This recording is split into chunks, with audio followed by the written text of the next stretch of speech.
Truck driving, it means freedom in a couple different ways. Freedom to be able to earn a living, freedom to travel and see the United States and not be locked into a certain geographical area. And with that freedom comes, peace of mind.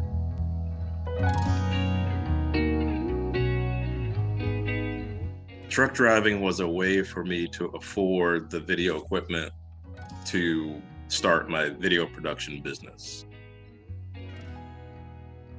When I was around 16, 15 or 16, I was given a video camera that allowed me to, kind of play around and kind of see what things, what video cameras did. It was nothing new or fancy, but I thought it was just cool as, all outdoors to be able to do that.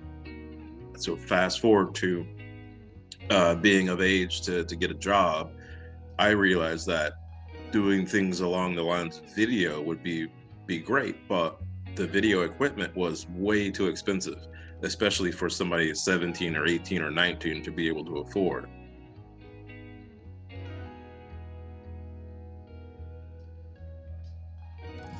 And when I opened the newspaper to look for jobs that I could potentially apply for, I saw that truck drivers and machine operators were making the most amount of money per hour. So that was my answer. Start driving a truck so I can make money, buy video equipment, and then eventually start a video business. So that's how I got into trucking, and I loved it because it was cool. So I started driving in the state of Florida when I was 20, driving a dump trailer for a demolition company. I was there for a couple of years, and then I started hauling heavy equipment. It was definitely something that machismo, being able to wheel around an 18-wheeler or something like that and make good money.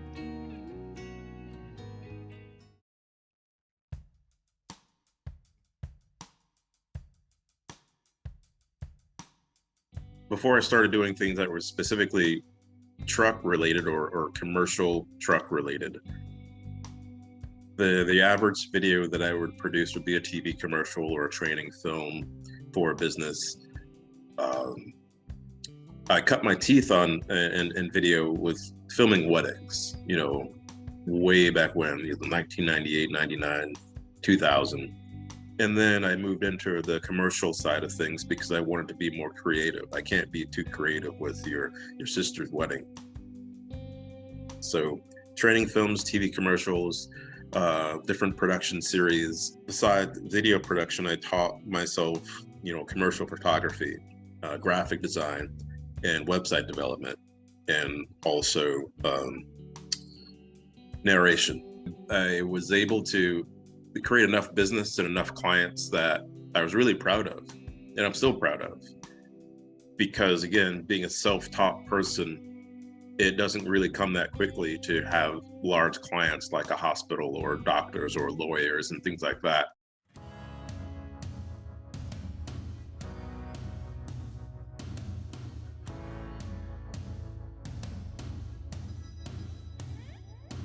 Around the 2008-2009 time period, and a little thereafter, there was a recession that hit a lot of businesses nationally. My clients weren't spending any money anymore because it's advertising. So, I suffered because of that.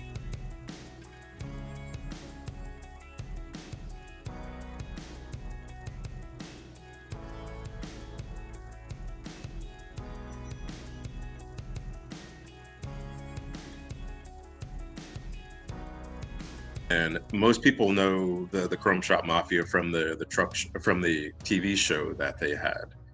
So they are popular in their own right. So when they saw what I provided for them, they liked it, and they said, "Hey, well, would you consider doing this again?" And going to some other truck shows and doing the same thing. Basically creating a highlight reel of the truck show that is geared toward the Chrome Shop Mafia in 4-state trucks.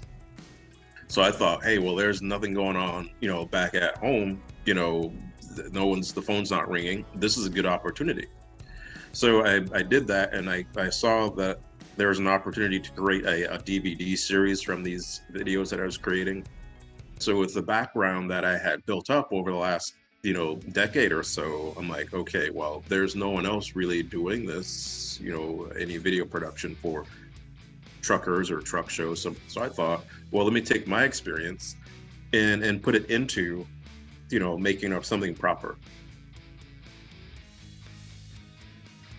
I was able to marry the two together, video production and trucking. And so that's how I got into this particular niche of video production.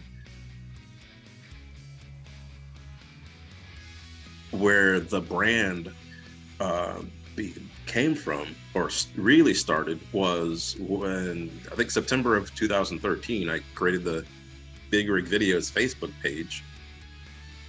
And the next day it had like over 17,000 people. And I'm like, what in the world did I just do? I wasn't trying to create that kind of thing. So after the Facebook page started growing, and I realized that people were really watching this content and paying attention to it, I'm like, well, I should probably try to create some content that really has some, I guess, meat to it, and not just a random clip or a random truck driving by, but something that has, a beginning, a middle, and an end, or a story or something. So I started the rolling CB interviews.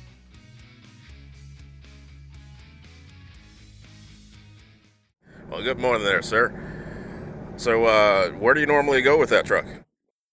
I mainly run Jersey to Atlanta, do LTL around Atlanta, over into Birmingham, and usually go to Gunnersville, load chickens right back to Jersey every week. Well, that sounds like a routine that you've been doing for a while. Well, I won't assume, but that sounds like a routine that you've got down pretty good. How long you been on the road for? Let's see, next month will be 29 years. Been running that Jersey to Atlanta, dedicated back to Jersey every week. I've been doing it for about the last 7. I'll tell you what, you've probably seen a thing or two out here. There's never a dull moment.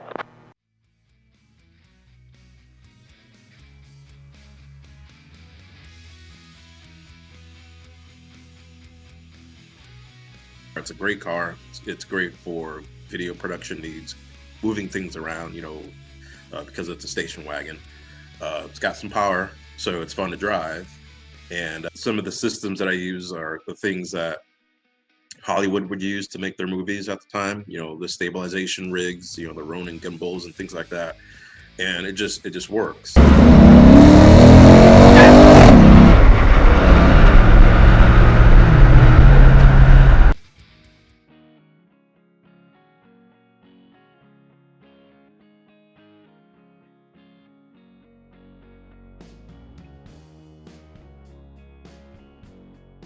I had gotten to meet people, guys, family men that were really upstanding guys, and nowhere near what I was seeing on television. And I remember where I was standing when I thought to myself, I don't know what I can do, but I'm going to do something. So I thought, well, I'm going to continue doing what I'm doing, but I wanted to build up the look of truck drivers, number one. So if an average person came across one of these videos, they're going to look at that truck driving and say, that looks like my uncle. That looks like my dad. There's nothing scary about this person. There's nothing nasty about this guy that I'm seeing. This is a normal guy. And everybody, for the most part, we're all normal people. But sometimes we get typecast into different situations or looks or what have you.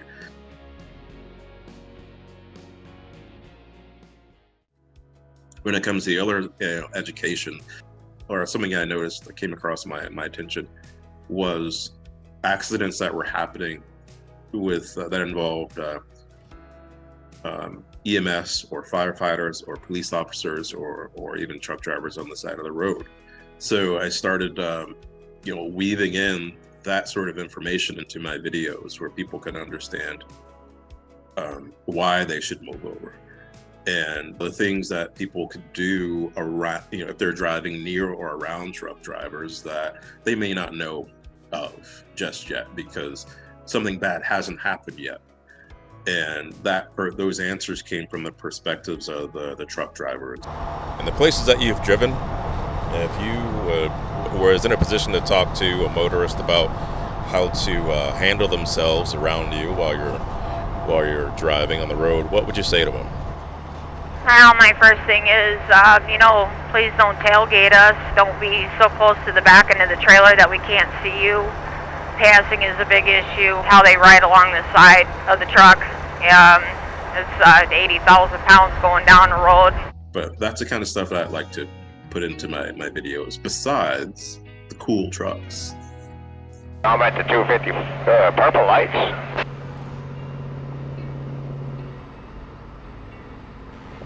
Son, you looking good going north there. That's a damn good looking car hauler, man. I would like to think 10 years from now, 20 years from now, if someone really wanted to know what one of those trucks sound like, an older truck going down the road, or what it looked like, they would want to go back and look at something, you know, either in a magazine or in a piece of film, and be able to really see what it was like. So that's why I feel like I want to continue to document things the right way, you know, with people's stories, driver stories and things.